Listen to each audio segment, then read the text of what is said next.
Many consumers have been waiting out the housing market to try to see if they can find a time where interest rates will be favorable and prices will be favorable. For the last 2 to 3 years, many buyers have been shut out of the market, first by bidding wars and lack of inventory, and now more recently by interest rates. And in between, there was a period of time where interest rates were low, there was some availability, but then prices were high.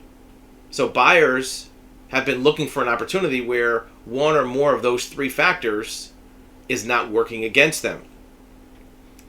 There is now currently more inventory available. Now, it's actually not higher availability of inventory than what it was prior to the pandemic. It's higher than it was in 2020 and 21, but not higher than it was prior to that. At the same time, prices have spiked up 50, 60, 70%, sometimes more than double, depending upon how far back you go in measurement. Those prices aren't necessarily going back down to 2015 or 16 levels, but they're not jumping up. And some of the very highly marked up prices are starting to have some discount or easing. More importantly, buyers now have some opportunities to do mortgage contingencies or inspections where you didn't have that before, and maybe a few more houses to choose from.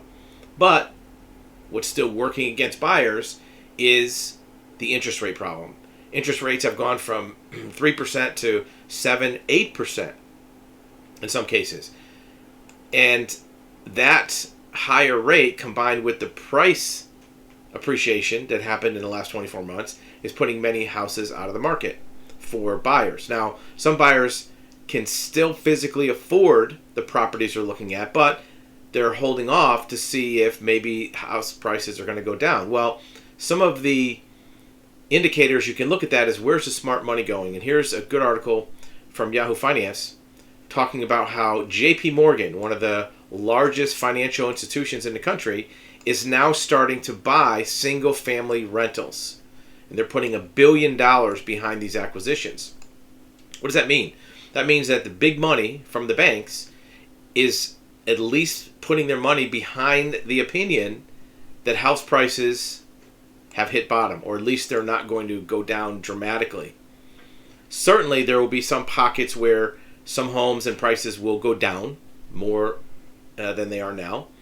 However, if you're a buyer, waiting 6 months, 8 months, a year puts you at risk that they won't go down, but also it gives you another year worth of paying rent, another year worth of not having equity in a property, and that might offset any discount. Look, if house prices go down even 5% or 10%, a $400,000 house, that's going to be $40,000 at most. The price is going to go down.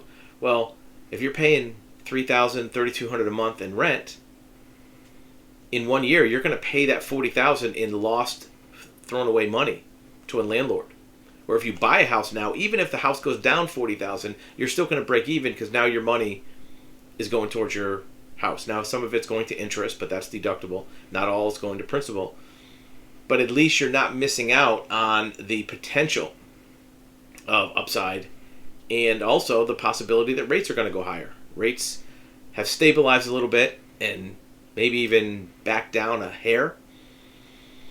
But historically, interest rates have always been in the 7, 8, 9% range for decades. It's only been 3% recently.